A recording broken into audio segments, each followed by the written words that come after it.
Bom, vamos lá, pessoal. Professor Ederson, página 227 da apostila 10 de vocês. Natureza, Revolução e Civilização. Vocês vão ver aí na apostila de vocês que é um tema longo, né? E eu separei aqui as principais partes. Vamos lá.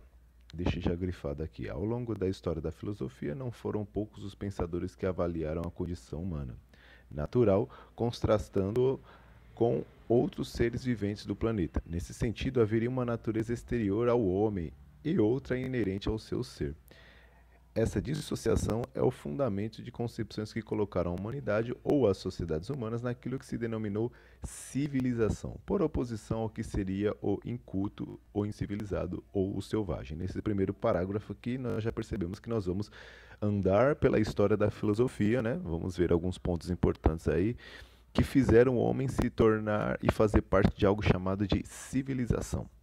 Caberia a este homem que soube criar os artifícios para a sua sobrevivência, domesticar a natureza, submetê-la ao seu serviço, alterá-la, modificá-la de acordo com a sua vontade. Essa visão acerca do homem e da natureza fez com que o homem fosse pensado à parte, como um ser que engendra seu espaço, que rompe com o natural em suas fabricações. Natural, natureza. Como o ser humano vai interferir na natureza, sendo que ele mesmo é natureza, ele faz parte da natureza.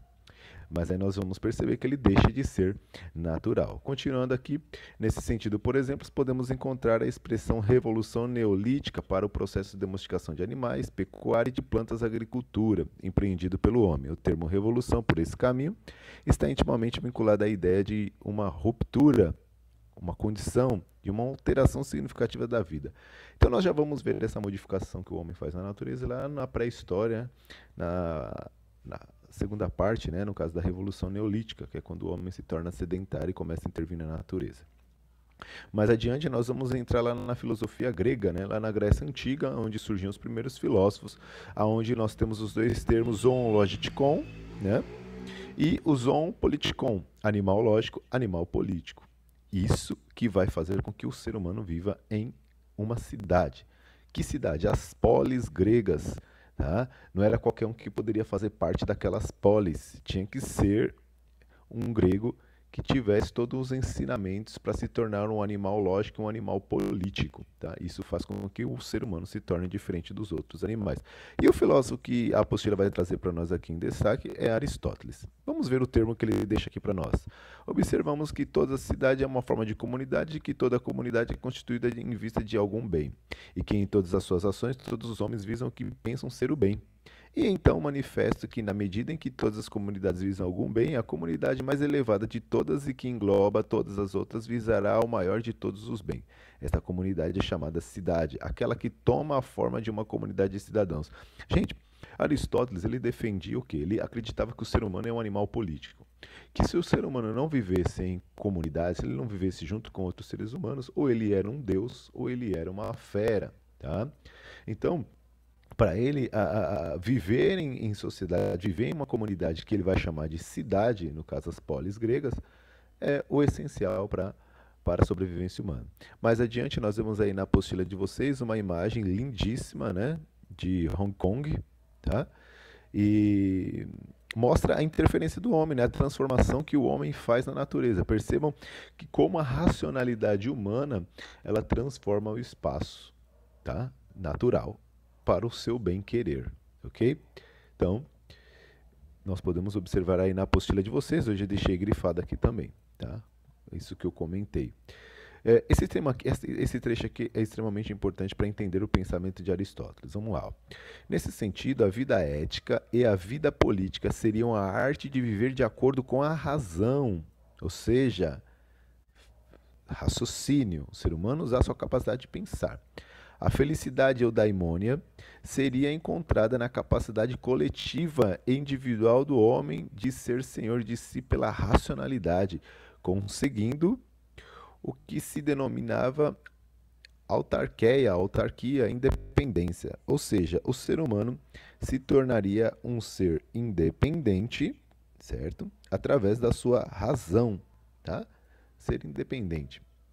Aristóteles considera que só o homem é um animal político, aquele que eu comentei, porque somente ele é dotado de linguagem, ou seja, ele consegue falar, expressar não só a fala, mas gestos corporais, na forma de palavras, e com ela pode exprimir o bem e o mal, o justo e o injusto. O fato de os homens poderem estabelecerem em comum esses valores é o que torna possível a vida social. Bom, eu sei que aquilo é ruim. E aquilo sendo ruim, eu posso falar para outra pessoa que aquilo é ruim. Eu posso passar para o meu filho que aquilo é ruim. Eu posso passar para os meus familiares que aquilo é ruim. As pessoas mais próximas a mim. Tá? E quando eu estou em sociedade, isso facilita mais ainda, que aí eu vou passando para o outro. Então é assim, essa é a visão que ele tem sobre essa questão de passar um para o outro, ok? Então perceba como a racionalidade ela vai fluindo já desde a antiguidade clássica lá com os gregos. Aí nós entramos num período chamado de Idade Média, né, que é o período onde a igreja, após a queda do Império Romano, a igreja católica apostólica romana, né, vai ganhar muita força dentro da Europa com a sua doutrina, tá? Vamos ver aqui alguns trechos. Ó. Durante a Idade Média, o sentido transcendente deste ser humano foi propagado em doutrinas que desvalorizam o mundo material, natural, indicando a perdição humana caso o homem explorasse em demasia os órgãos dos sentidos. O estoicismo cristão configurou a ideia de natureza como espaço de corrupção humana, indicando a ascese por meio de renúncia à materialidade. A ascese, gente, é o meio, é quando eu faço sacrifícios, né? Quando eu abro mão de algumas coisas em prol de algo muito maior, tá? Afinal, o que importava era a essência do homem, que era a sua alma. Essa separação do homem em relação à natureza, que já havia nos antigos, foi reforçada em um platonismo cristão presente da doutrina patrística da igreja. O que eu quero dizer com isso? No período da Alta Idade Média, no período de uma doutrina chamada patrística, que nós já estudamos no primeiro ano, o que acontece? O homem, ele desvaloriza as coisas materiais, ele desvaloriza as coisas da natureza, porque ali está o engano, ali está o pecado, tá? Na visão cristã patrística daquele período. Então, se ali está o pecado, ali não está a verdade, tá? A verdade só está em Deus. Então, quem vai dizer para as pessoas onde está esta verdade é a igreja, tá? Então, percebam que a natureza, neste momento, ela é desvalorizada porque ela traz o engano e o pecado, tá? Inclusive o próprio corpo, nosso corpo faz parte da natureza, automaticamente ele está corrompido. Então precisamos usar a nossa alma, usar o nosso intelecto, não para favorecer o nosso corpo, mas para nos achegarmos ao ser superior, que seria Deus, na visão patrística. Neste campo, o homem já encontra apartado do restante da natureza, pois sua natureza é outra, repleta de outros significados, aceitação ou não do homem, a oferta divina da salvação. Decorre de uma vida que segue determinados preceitos, valores e, portanto, normas. Então, o que eu quero que vocês entendam aqui? Eu faço esse sacrifício porque eu quero uma salvação, tá? A salvação prometida no cristianismo, ok? Que a igreja vai reforçar lá na Idade Média. Já na Baixa Idade Média, o período final, nós conhecemos uma outra escola filosófica, né? Uma outra escola em que vai unir a razão, ou seja, a filosofia e o cristianismo. E essa escola é a escolástica, tá? O principal nome é São Tomás de Aquino, né? E a visão dele é o seguinte: eu tenho que valorizar o mundo material, sim, porque é através do mundo material que eu consigo encontrar um ser perfeito, que é Deus. Veja, se no primeiro momento a natureza é vista como algo ruim, no segundo momento da Idade Média ela vai ser enxergada como algo bom. Por quê? Porque ela vai mostrar que houve alguém que criou aquilo, aquela perfeição, que é, no caso, Deus, ok? Então já há uma valorização da natureza. Percebam como o homem já vai interferindo nessas situações. Pós a Idade Média, nós entramos na Idade Moderna, e na Idade Moderna é onde a ciência começa a dar os seus primeiros passos. E ela dando os seus primeiros passos, nós vamos ver que cada vez mais o homem vai interferindo na natureza. Esse trecho aqui exemplifica bem o que eu acabei de dizer. Ó. É na época moderna que assistimos à afirmação do homem e de sua racionalidade de forma explícita, pois a ciência moderna fundada em Galileu representa a ideia não apenas do poder do homem e sua transcendência, mas também da capacidade de domínio do mundo natural, de conhecimento das regras da natureza e de sua manipulação sistemática em seu benefício. Conforme o filósofo Francis Bacon, o conhecimento é poder e o homem é este ser em condições de conhecer devido à sua capacidade de leitura da natureza, capacidade esta proveniente da razão e da necessidade necessária valorização do empírico. Ou seja, nós entramos agora em um período que o homem vai cada vez mais usar o seu intelecto, a sua razão, para entender e dominar a natureza. Tá? E é aí que aparece aquelas ideias empiristas que eu comentei com vocês já em outras aulas. O que é o empírico? É tudo que o nosso sentido capta, tá? Para gerar conhecimento ao nosso cérebro. Tá? Aqui nós temos alguns detalhes sobre a filosofia empirista do Francis Bacon, né? Em inglês. Aqui nós temos o resultado dessa filosofia empírica, né, e o resultado dessa interferência do homem na natureza, que é a Revolução Industrial, o desenvolvimento tecnológico. Tá? Nesse período também nós vamos ver alguns outros nomes, como René Descartes, falando que nós temos ideias inatas. Né, tá? Antes dos sentidos, nós raciocinamos, que a gente já trabalhou. E também nós temos o filósofo Immanuel Kant, tá? Que vai unir as ideias racionalistas e as ideias empiristas. Ele vai ser o cara que vai fazer essa fusão. E aqui na apostila de vocês tem um trecho, né, do pensamento de Kant. Tá? Vamos dar uma lida aqui rapidão. Ó. A razão, o homem e a natureza em Kant. Tudo na natureza age segundo leis. Só um ser racional tem capacidade de agir segundo a representação das leis, isto é, segundo princípios, ou só ele tem uma vontade. Como para derivar as ações das leis é necessária a razão, a vontade não é outra coisa senão razão prática. Se a razão determina infalivelmente a vontade e as ações de tal ser, que são conhecidas como objetivamente necessárias, são também subjetivamente necessárias. Isto é, a vontade é a faculdade de escolher só aquilo que a razão, independente da inclinação, reconhece como praticamente necessário. Quer dizer, bom, gente, o que ele quer dizer aqui nesse trecho da sua obra? Ele está dizendo o seguinte, olha, as nossas vontades têm que estar submissas à nossa razão. Tá? Quando nós colocamos a nossa razão, quando nós raciocinamos, refletimos e não nos deixamos seguir pelas vontades, tá? Os instintos e por aí vai, significa que nós estamos agindo bem na visão kantiana. Ok? Aqui nós temos o iluminismo. O iluminismo é o período onde que, de fato, o homem se separa das crenças, né? É onde a ciência ela ganha o seu ápice. Então vamos ver aqui a consequência dessa revolução e civilização da natureza no iluminismo. Ao mesmo tempo em que se afirma a ciência como o campo do entendimento humano do mundo, o século XVIII vê formar-se um novo horizonte que diz respeito ao homem em sociedade, às questões de Estado e de justiça social. A engenharia, uma mecânica do universo, também se voltava à vida política e ao conjunto social, os quais os indivíduos também encontravam seu espaço. O liberalismo assinalado antes por John Locke ganhou um terreno a seus seguidores. Postulavam ideias diferenciadas acerca de vários assuntos, mas concordavam com o caráter especial do homem, o construtor da civilidade. Foi nesse contexto que se fez a Revolução Francesa, em que se pregou a igualdade natural e jurídica do homem, que se proclamou cidadão.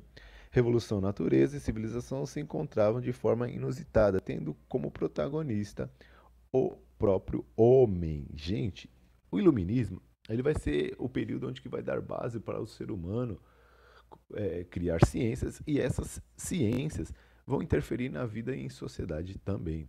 E aí nós vamos ver o resultado disso. Com essa interferência da ciência na sociedade, nós temos a Revolução Francesa. Tá? Um dos exemplos do que foi a ciência voltada para a sociedade. Ok? Percebam aí que eu deixei destaque aqui que a Revolução Francesa ela vai criticar os costumes, algumas práticas do antigo regime, que são a igreja, a nobreza, tá?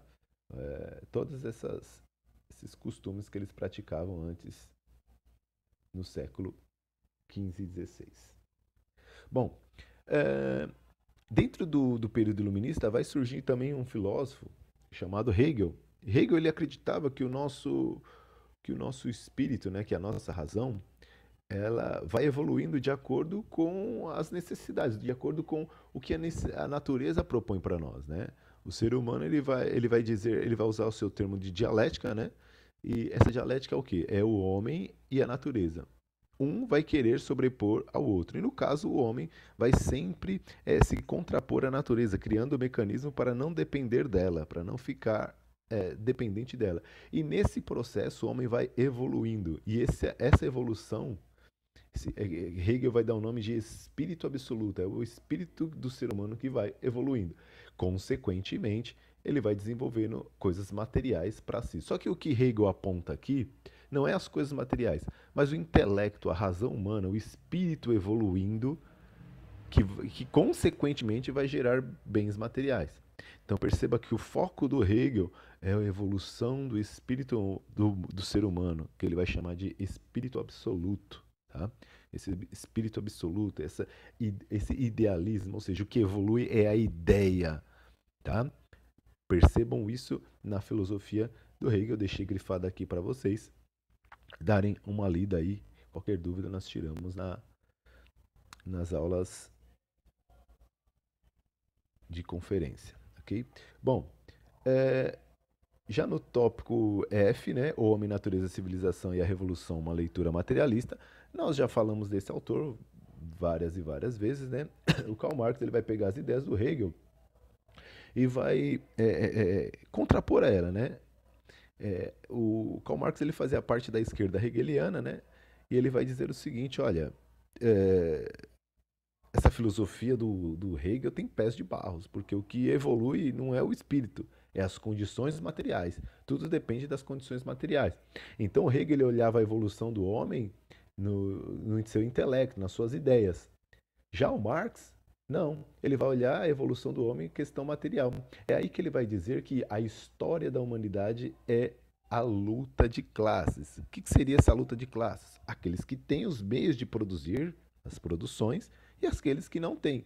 Quem não tem, tem que trabalhar para aquele que tem. Então, a isso, o Marx vai dar o nome de materialismo histórico dialético. O que é o materialismo histórico dialético? É aquilo que eu acabei de comentar com vocês. Veja, é a história sendo contada através das lutas de classes, tá? As produções das lutas de classes, tá? Entre aqueles que têm e aqueles que não têm. Então ele vai fazer uma análise da história através disso aqui. Por isso que ele coloca aqui, ó, asiático, lá na pré-história, depois no Egito e por aí vai, tá? Escravistas, que vai acontecer lá durante a Roma Antiga, feudal e capitalista, que acontece já no período que o Marx está vivendo, no século XIX, ok? Mais adiante, o autor vai dar algumas considerações sobre essa ideia, né, de crítica sobre tema natureza e humanidade, e nós não podemos deixar de lado e fazer uma relação com o que nós estamos vivendo neste momento, né? Nós temos aí uma natureza, nós temos aí um mundo, nós temos aí uma pandemia que, segundo a ciência, foi um vírus que saiu de determinados animais, tá? E o que acontece? É uma questão natural isso? Tá? Ou isso é fruto dessa interferência do homem na natureza? Tá? É algo para a gente pensar, fazer análise e reflexões. Tá? Até que ponto isso é interferência do homem direta ou indiretamente? Né? Que existem até suspeitas de que esse vírus foi criado em laboratório, embora muitos cientistas discordam disso. Mas o que eu quero mostrar para vocês é que nós temos uma reflexão para se fazer sobre este tema. Tá? Espero que vocês tenham gostado. Como eu disse, era muita coisa. Bons estudos e qualquer dúvida nós estaremos aí nas aulas de conferência para sanarmos elas. Até mais, galera.